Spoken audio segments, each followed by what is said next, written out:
আহা আজি এই বসন্তে এত ফুল ফোটে, এত বাঁশি বাজে, এত পাখি গায়। শুভ দুপুর প্রিয় দর্শক, আপনাদের সকলকে বসন্তের শুভেচ্ছা। আমাদের প্রত্যাশা কিন্তু থাকে বসন্ত যেমন ফুলে ফুলে শোভিত থাকে, আমাদের জীবনটাও যেন তাই থাকে। এবং এই প্রত্যাশা কিন্তু শুধুমাত্র এখন আমাদের জীবনের কাছে জীবনের নয়, এই প্রত্যাশা আমাদের দেশের জন্য। আমরা এক নতুন স্বপ্নের পথে হাঁটা শুরু করেছি, নতুন সম্ভাবনা, নতুন প্রত্যাশা। তাই এবারে আমাদের ভরসা এই বসন্তে যেন আমরা প্রাণ খুলে গাইতে পারি, প্রাণ খুলে বাঁচতে পারি, প্রাণ খুলে উঠতে পারি। তাই তো এই যে শিল্প সংস্কৃতির নতুন জোয়ারে আমাদের তরুণ প্রজন্মের যে প্রত্যাশা, সেই প্রত্যাশায় হাতে হাত রেখে আমরা কিন্তু হাঁটা শুরু করেছি। নতুন গান, নতুন কর্ম, সব কিছুতে যেন নতুন বছর আমাদের ফুলে ফলে সব কিছুতে শোভিত থাকে, সেই প্রত্যাশা নিয়ে আমাদের তারকাকথনের আজকের এই পর্বটি শুরু করছি। নতুন গানের কথা যখন বলেছি, বুঝতেই হবে যে সে গান নিয়ে আজ গল্প হচ্ছে। সে আলাপে যে দুজন আমাদের সাথে আছে, শুরুতে যার পরিচয় করাবো তিনি আমাদের তরুণ কণ্ঠের হার্টথ্রোব, চ্যানেল আই সেরা কণ্ঠের আমাদের প্রিয় সঙ্গীত শিল্পী কোনাল। শুভেচ্ছা। শুভেচ্ছা সঞ্জিদা। এবং আমাদের সাথে রয়েছেন আরও একজন সঙ্গীত শিল্পী কুশন মণ্ডল। তিনি প্রবাসী একজন সঙ্গীত শিল্পী বলা চলে এবং দীর্ঘদিন ধরে সেখানে রয়েছে। শুভেচ্ছা আপনাকেও। এই যে বললাম কিন্তু বসন্তে নতুন গান গাইবো আমরা, যেথায় খুশি সেথায় যাব, উড়ে বেড়াবো, এমন ওড়ার কথার থেকে কি উড়বো আমি শিরোনামের এই গানটা দ্বৈত কণ্ঠে আপনাদের দুজনের কাছ থেকে উপহার পেয়েছি, যেটা ব্যাপক সাড়া কিন্তু ইতিমধ্যে পেয়েছে। তো এই কাজটির গল্প দিয়ে আজ শুরু করতে চাই কোনাল। উড়বো আমি গান নামটা তো আসলে লিরিক থেকে নেয়া। লিরিকটা লিখেছেন আমাদের ভীষণ প্রিয় একজন লিরিসিস্ট সোমেশ্বর অলি ভাই, আর মিউজিক করেছেন সাজিদ সরকার। তো খুবই রোমান্টিক একটা গান এই, এবং রোমান্টিক গানের যিনি খুব কি বলে পারদর্শী একজন মিউজিক ডিরেক্টর হচ্ছে সাজিদ ভাই। তো সেখান থেকেই ভালোবাসতে গেলে আসলে মনের ভেতরে তো অনেক প্রজাপতি উড়ে, পাখি গান গায়। তো সেখান থেকেই উড়বো আমি, এবং গানটির ভিডিওতেও কিন্তু তরুণ তরুণী উড়ে বেড়াচ্ছে, ঘুরে বেড়াচ্ছে, এরকমই দেখানো হয়েছে। সো হ্যাঁ, গানটার থিমটাই ওটা, যে ভালোবাসলে যে পাখা গজায় এবং আসলেও উড়ে, সেটাই। খুব সুন্দর একটা থিম, রোম্যান্টিক। এবং বছর শুরু হলো, তারপর বসন্ত এলো, আমাদের না অনেক প্রত্যাশা এই সময়টা নিয়ে যে এই বছরটা আমাদের জন্য অনেক ভালো কাটবে, সব অস্থিতিশীলতা পেরিয়ে একটা নতুন স্বপ্নের বাংলাদেশ আমরা গড়ে তুলব, এবং সেই বাংলাদেশে শিল্প সংস্কৃতির যে প্রসার বা প্রচার হবে তা যেন অভাবনীয় হয়। সেই জায়গায় নিঃসন্দেহে একটা গান মানে আমাদের জন্য কিন্তু আনন্দের বিষয়। কুশল মণ্ডলের কাছে একটু জিজ্ঞাসা করতে চাই গানটি নিয়ে আপনার অভিজ্ঞতা। হ্যাঁ, অ্যাকচুয়ালি গানটা আমি যখন প্রথম কথাগুলো পাই আমার কাছে, আমার ছোটো ভাই পাঠায় দেয় আমার কাছে, যে আমার কাছে খুবই ভালো লেগেছে কথাগুলো। আজ যখন শুনলাম যে সাজিদ সরকার সুর করছেন এবং উনি যে আমাকে কম্পোজিশনটা পাঠিয়ে দিয়েছেন, আমি শোনার পরে একদম অভিভূত এবং আমার কাছে খুবই ভালো লাগছে। আর সবচেয়ে বড় কথা যে আমি হচ্ছে আমার প্রিয় শিল্পী কুণালের সাথে গাওয়ার সুযোগ পেয়েছি। না না, same, the happiness is mine too. আচ্ছা, কোনালের সাথে পরিচয়টা আসলে কবে থেকে আপনার হয়েছে? তাকে কবে থেকে চেনেন? আমি তাকে চিনি হচ্ছে চ্যানেলের সেরা কণ্ঠের যখন উনি প্রতিযোগী ছিলেন ওই সময় থেকে, কিন্তু আমার কখনো কথা হয়নি এর আগে। কিন্তু তখন থেকে তার গান ফলো করি এবং আমার পুরো পরিবার তার একজন ভক্ত, সেই সূত্রে আমিও একজন বড় ভক্ত। আচ্ছা, উড়বো আমি নতুন গানটি নিয়েও শুনবো, আরো অনেক অনেক কথা শুনবো, তবে এই গানের ছোট্ট কিছু অংশ আমি দর্শকদের সাথে নিয়ে দেখে আনতে চাই আপনাদের সকলকে। অবশ্যই। চলুন প্রিয় দর্শকটাতে আমার মনে হলো খুব জলদি শেষ হয়ে গেছে। আমার শো শেষ হওয়ার পর প্রথম কাজ গানটা পুরোপুরি শোনা। Please do. হ্যাঁ, আচ্ছা, এত সুন্দর একটা গানের পরিকল্পনা, ভাবনা এবং প্ল্যানিং কতখানি সময় লেগেছে? আরো কি কি ছিল এই গানের পেছনের গল্প? আসলে পুরো জিনিসটা কিন্তু কোঅর্ডিনেশন করেছে কুশল ভাইয়ের ছোট ভাই শোভন। হ্যাঁ, শোভনও কিন্তু বাইরেই থাকে। তো ওর প্ল্যানিংয়েই সব কিছু হয়েছে। ওই আমাকে অ্যাপ্রোচ করেছে প্রথম, এবং তারপরে আমরা গানটি করি। এবং গানটা যেটা দেখলে মিউজিক ভিডিও, সেটা পরিচালনা করেছে বিখ্যাত একজন কোরিওগ্রাফার, নাম হচ্ছে বাবা যাদব। এটা একটা খুব সুন্দর সুন্দর কিছু বিদেশের লোকেশনে শ্যুট করা হয়েছে। তো সব কিছুর পরিকল্পনা শোভনের। All credit goes to him. আমরা উই জাস্ট প্লেড অ্যালং। ও যেভাবে বলেছে আমরা ওভাবেই আসলে। গানের রেকর্ডিং এর সময় কি দুজনের সাথে দেখা হয়েছে নাকি আলাদা আলাদা ভাবে রেকর্ডিং হয়েছে? আলাদা হয়েছে। আমি আগে করছি, পরে আমি চলে যাই অস্ট্রেলিয়ায়, তারপর হচ্ছে কুশল ভাইয়ের সাথে আমার দেখা হয়েছে জাস্ট আই থিঙ্ক কত 3 সপ্তাহ আগে নাকি? 3 সপ্তাহ আগে ফার্স্ট দেখা হয়েছে এই গানটার ফটোশুটে। এর আগে আমরা কেউ কাউকে চিনতাম না। গান আলাদা রেকর্ড করেছি, ওই শোভনের কথায় কথায় সবকিছু হয়েছে। হ্যাঁ ও সব ও সব organize কিছু করেছে। মিউজিক ভিডিও রেকর্ডিং এর সময়ও তো বোধহয় কেউ ছিলেন না। না। না, মিউজিক ভিডিও দেশের বাইরেই হয়েছে, কোথায় হয়েছে, কোন দেশে হয়েছে? ইন্ডিয়াতে হয়েছে, ইন্ডিয়াতে গোয়াতে, গোয়ার বিচ, পাহাড় সব জায়গায়। বাহ, দারুণ একটা অভিজ্ঞতা। কুশল মন্ডল তো আসলে দীর্ঘদিন ধরে বাইরে রয়েছেন, হ্যাঁ, দেশের বাইরে থেকে আসলে দেশের মিউজিকের সাথে এতখানি কানেক্টিভিটি কিভাবে বজায় আছে? আসলে আমার হচ্ছে ওই আমি বিদেশে থাকলেও আমার মন পড়ে থাকে দেশে। আমি কিন্তু খুবই হোমসিক, আমার আছে হোম সিকনেস আছে। আমি জন্য প্রতি 8-9 মাস পর পরই ম্যানেজ করে হলেও চলে আসি দেশে। এবং দেশে আসলে আমার যে বাংলাদেশের যে মাটিটা, আমাদের অনেক সমস্যা আছে মানে সিস্টেমে, বাট যে মাটির যে একটা গন্ধ আছে, শান্তি, এটা আমি দেশে আসলে পাই। সেজন্য আমি দেশের যে যা কিছু ভালো, আমি যেখানেই থাকি না কেন আমি ওটাকে সব সময় আমার কাছে ধরে রাখি। অ্যান্ড সেই সূত্রেই হচ্ছে যে বাংলা গানটা আমি খুব ব্যস্ত থাকি, কিন্তু আমার সব সময়ের প্রচেষ্টা যে আমি যেন ভালো কিছু গান করতে পারি। হ্যাঁ, এটাই আমার হচ্ছে প্রচেষ্টা থাকে। আচ্ছা, যেহেতু দেশের মাটি নিয়ে আসলে আপনারা কথা বলেছিলেন, দেশের মাটি, আমাদের দেশ, আমাদের সকলের জন্য একটা ভিন্ন ভালোবাসার জায়গা, আবেগের জায়গা, যে যেখানেই যায় না কেন এখানে ভুলতে পারবো না। আমাদের দেশ নিয়ে ভেবেছেন, দশ নিয়ে ভেবেছেন, আবার যে বলেছেন যে এই পৃথিবীটা একদিন বাউলের হবে, কারণ বাউলের মুখে মুখে কিন্তু আমাদের দেশের কথাগুলো, প্রকৃতির কথাগুলো যেভাবে প্রতিফলিত হয় তার কারো কথা হয় না। এই কথাটি যিনি বলে গিয়েছিলেন তিনি বাংলা গানের বাউল সম্রাট শাহ আব্দুল করিম। আমি দর্শকদের উদ্দেশ্যে একটু বলতে চাই, আজ শাহ আব্দুল করিমের 110তম জন্মবার্ষিকী। চ্যানেল আই পরিবারের গভীর শ্রদ্ধাঞ্জলি তার প্রতি। তাকে স্মরণে রেখে আমরা সাগর মজিদ নির্মিত ভাটির পুরুষ তথ্যচিত্রের একটু অংশ আপনাদের সকলকে নিয়ে দেখে আসতে চাই। কোনাল, কিছু বলতে চান? মানে কি বলবো, অভিভূত আসলে, কত সরলতা কিন্তু কত গভীর।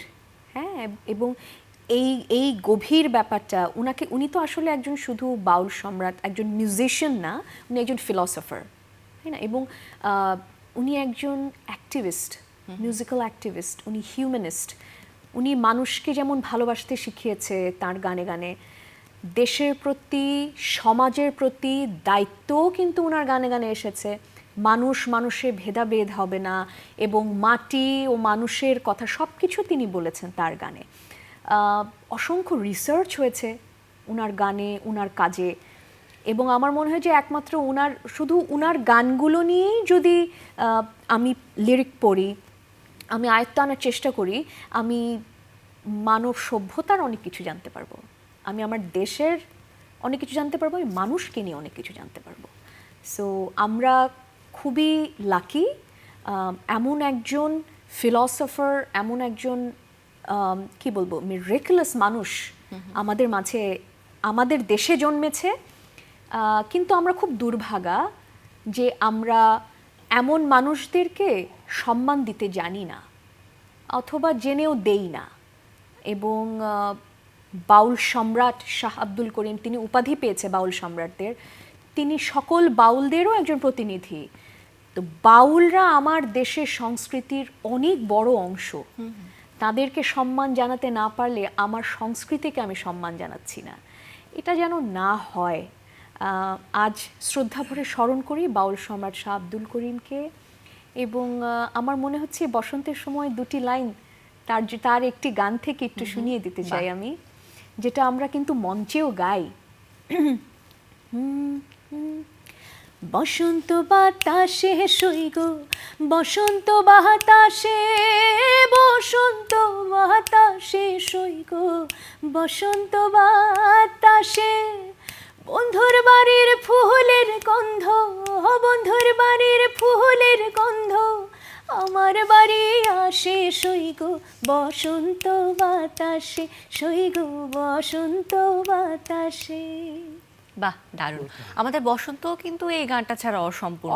এবং এত এত বছর পর হাজার হাজার বসন্ত হয়তো চলে যাবে, তবে একজন বাউল সম্রাট শাহ আব্দুল করিম, তার গান, তার সৃষ্টি, তার শিল্প ভাবনা দিয়ে আমাদের মাঝে বেঁচে থাকবেন আশা করি, আশা করছি সত্যি। কুশল মহল, একটু জানতে চাই এখন আসলে গানের চর্চাটা কেমন চলছে আপনার, এবং বিদেশের জীবনযাপন সবকিছু ব্যালেন্স করে কালচারের সাথে কানেক্ট থাকা, এটাও কি কতটুকু টাফ আপনার জন্য? হ্যাঁ, এটা অনেকটা টাফ বিদেশে, বাট আমি যেটা করি যে আমার কিছু অন্যান্য হবি ছিল, আমি ওগুলো সব স্যাক্রিফাইস করছি। এখন যেটা করি, আমার একটা ড্রাইভিং স্কুল আছে, ওটা চালাই। তো এর ফাঁকে আমার যতটুকু পাই আমি শুধু গানের পিছনে সময় দিই, গলা চর্চা করি, গান লিখি, আমি কম্পোজও করি টুকটাক, পরে দেশে তো পাঠিয়ে দিই ওনাদের কাছে যারা প্রফেশনাল আছেন। তো আমি এত কিছুর মাঝেও আমি চেষ্টা করি যে সময়টুকু প্র্যাকটিস করার জন্য বের করার। আর আমি বিলিভ করি যে যদি আমরা আমাদের নিয়ত ঠিক থাকে, তাহলে আমরা হাজার ব্যস্ততার মাঝেও আমাদের যেটা গোল আছে আমরা সেটাকে ফুলফিল করতে পারবো। বাহ, খুব দারুণ একটি খুব শক্তিশালী দারুণ কথা কথা, বলেছেন যে হ্যাঁ। উইল পাওয়ার থেকে Absolutely, সবকিছু সম্ভব। absolutely. আর কোনালাপুর উইল পাওয়ার তো খুবই প্রখর, সে এত হাসি খুশি, এত ভালো থাকতে ভালোবাসে, এত প্রাণশক্তিতে উচ্ছল। একটা ব্যাপার কিন্তু আছে কোনালাপু, যে গান করতে গেলে কিন্তু আপনি খুব একটা সিলেক্টিভ, মানে অমুকের সাথে গান করবো, অমুকের সাথে গান করবো না, এই বিষয়টা আপনার কখনোও ছিল না। তো আমি শুনেছি যে এই গানের প্রতি বা এই গানের শিল্পীর প্রতি একটা আলাদা আবেগ আপনার রয়েছে, সেই আবেগের জায়গাটা আসলে কোথায় ছিল একটু জানতে চাই। এই যে কুশল ভাই বলছিল, কুশল ভাইয়ের সাথে আমার কোনোদিন কথাও হয়নি, দেখাও হয়নি। হ্যাঁ, দেখো, গানের মাধ্যমে পরিচয়। এবং আমার কাছে কেন, আমি বলছিলাম মুনিম ভাইকে, প্রোগ্রামের প্রডিউসার, যে কুশল ভাই একজন প্রবাসী, আমি একজন প্রবাসী ছিলাম। আমি জানি যে কত কষ্ট করে প্রবাসী যারা বাংলাদেশিরা আছেন, তারা তাদের সংস্কৃতি ধরে রাখে কিন্তু এই কাজের ফাঁকে ফাঁকে। সেখানে জীবনটা অনেক কষ্টের, অনেক ঘন্টা কাজ করতে হয়, হয়তো 2-3টা কাজ করতে হয়, হ্যাঁ, ফর সার্ভাইভাল। এর মাঝখানে একটা অনুষ্ঠান করা, পহেলা বৈশাখের অনুষ্ঠান দেখা গেল এপ্রিল থেকে গিয়ে ঠেকলো অগস্টে, কারণ সময় মিলে না, হলিডে মিলে না, এরকম আর কি। তবু কষ্ট করে সবাইকে জড়ো করা, রিহার্সাল করা, কাজ শেষ করে রাতে এসে, তো এই স্ট্রাগলগুলো আমি আসলে জানি। একজন প্রবাসীর স্ট্রাগল, তার দেশকে ভালোবেসে, তার সংস্কৃতিকে ভালোবেসে আঁকড়ে ধরে রাখার যে ইচ্ছা, আই শুড নট ফরগেট আমার রুটস, সেখান থেকে আসলে I felt related to Kushal ভাই and Shovon. And that is why আমার সবসময় সেই, কি বলবো, সেই পার্টনারশিপ, আমার সবসময় সেই একাত্মতার হাত বাড়িয়ে দেওয়াটা সেই রিলেটেডনেস থেকে। বাহ, So nice of you, না, Kunal. of course, Thank of you. course. করোনাপু এত সুন্দর করে বাংলায় কথা বলতে পারেন, শুদ্ধ করে কথা বলতে পারেন, এটাও কিন্তু একটা ম্যাজিক। যে এত বছর বললেন যে প্রবাসে থেকে আসলে বাংলার চর্চাটা এত শুদ্ধভাবে আসলে কিভাবে চর্চিত হয়ে এসেছে, এখনকার জেনারেশনের কাছে যে এই জিনিসটা খুবই মিসিং। আপনিও থেকেছেন, এখন জেনারেশনও থাকে, তফাৎটা কোথায় মনে হয় আপনার?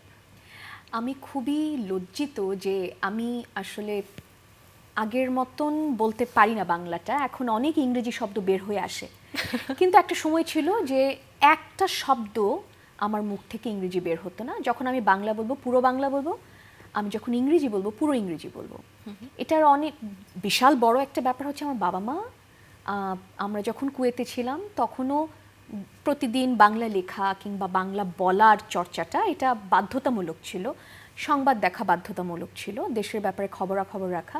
চিত্র বাংলা ছিল ম্যাগাজিন, সেটা দেখে দেখে পাতা পর পাতা লিখতে দিত আমাকে আম্মা।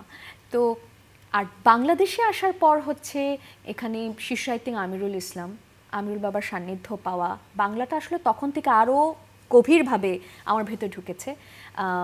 শ্রদ্ধেয় ফরিদ রেজা সাগর, তাদের কি বলবো, একটা বলা যায় শিক্ষা, বাংলা চর্চা, বাংলা সাহিত্য। আমি তো কোনোদিন বাংলা স্কুলে পড়িনি, কিন্তু এই বইগুলো পড়া, সাহিত্য জানা, বাংলা জানা, এটা তাদেরকে অনেকটা ক্রেডিট দিতে হয়।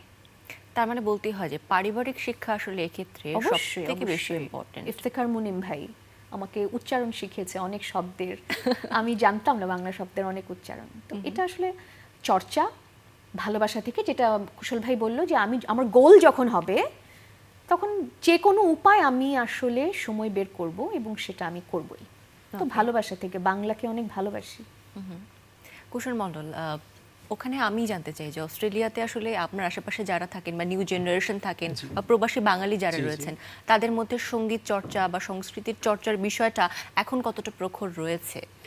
আমার মনে হয় এখন আগের চেয়ে অনেক ভালো, কারণ হচ্ছে যে কিছু কিছু লোকজন আছে যারা খুবই সচেতন, তারা যেটা করতেছে যে ছোটোবেলার থেকেই তাদের বাচ্চাদেরকে ওই ইংরেজি তো শিখবেই ন্যাচারালি, ওর পাশাপাশি বাংলাটাকে তারা শেখাচ্ছে।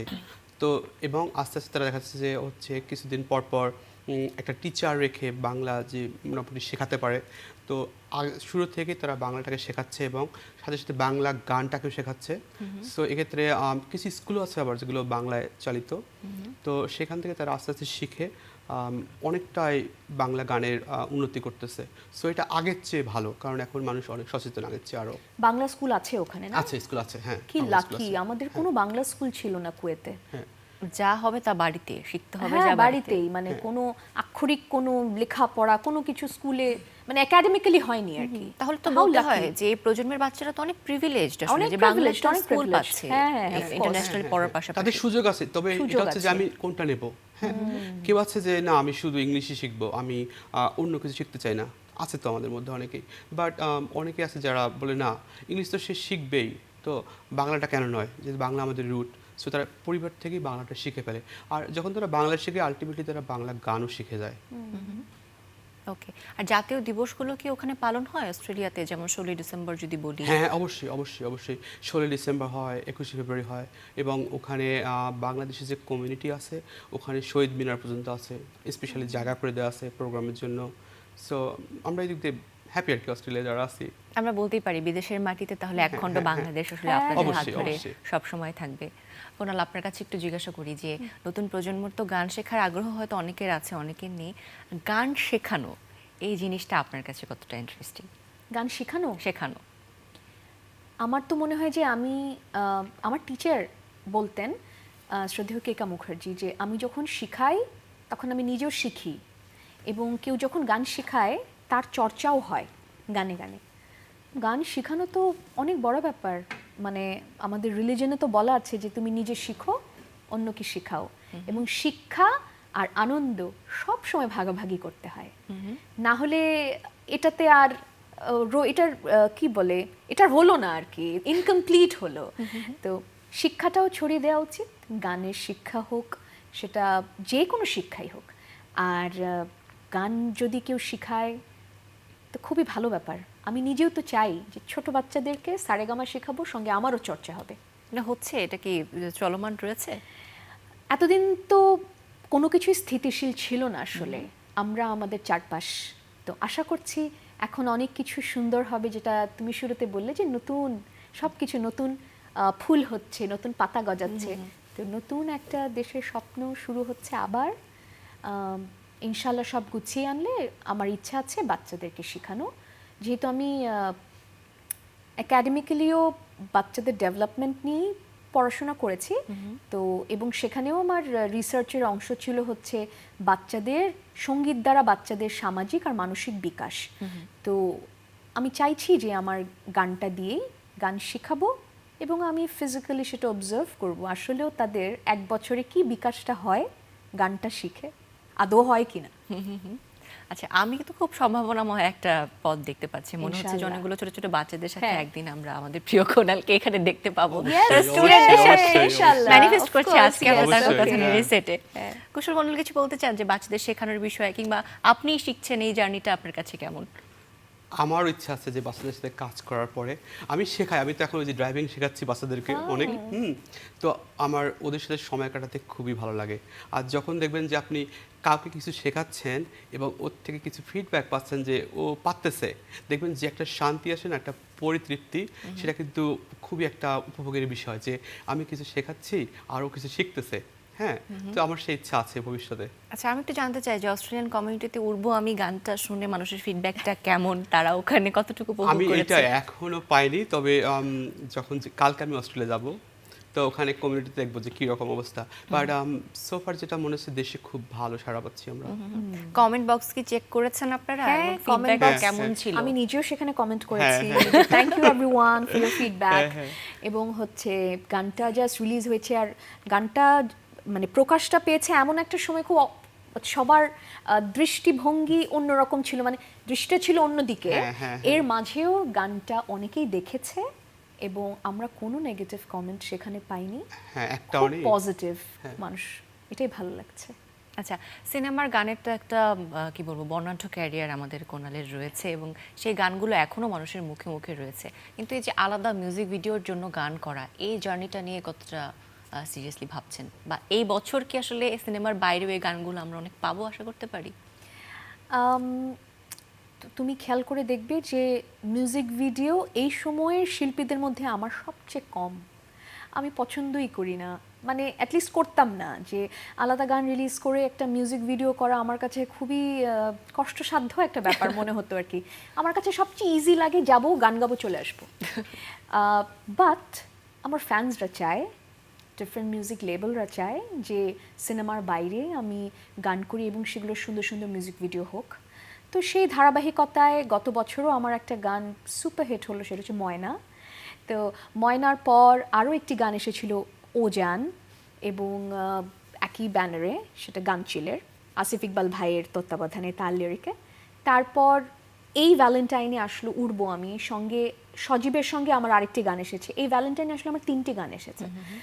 তো সিনেমার বাইরে এই গানগুলো যেহেতু আমার শ্রোতারা চায় আমার কাছ থেকে, আমি এখন এগুলো নিয়মিত করব। ওকে, ভ্যালেন্টাইনে তো শ্রোতাদের অনেক উপহার দেয়া হয়েছে। কোনাল কি উপহার পেয়েছে ভালোবাসা দিবসে? আমার উপহারটা তো চলমান। আমি আসলে ভ্যালেন্টাইন্স ডে আলাদা করে বিলিভ করিই না। হ্যাঁ, আমি সার্বক্ষণিক ভালোবাসা আদান প্রদান করতে থাকি। যার সাথেই দেখা হয় তাকেই দেই, যে আমার সাথে দেখা করে সেও দেয়।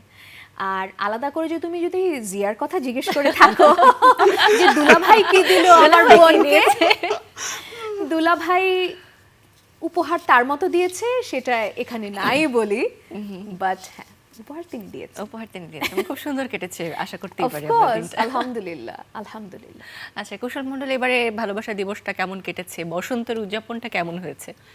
আমার আসলে এবারে আমি খুবই ব্যস্ত গত 2-3 সপ্তাহে। আমি বেশ কিছু গান রেকর্ডিং করছি, সো এখানে সেভাবে উদযাপন করতে পারিনি।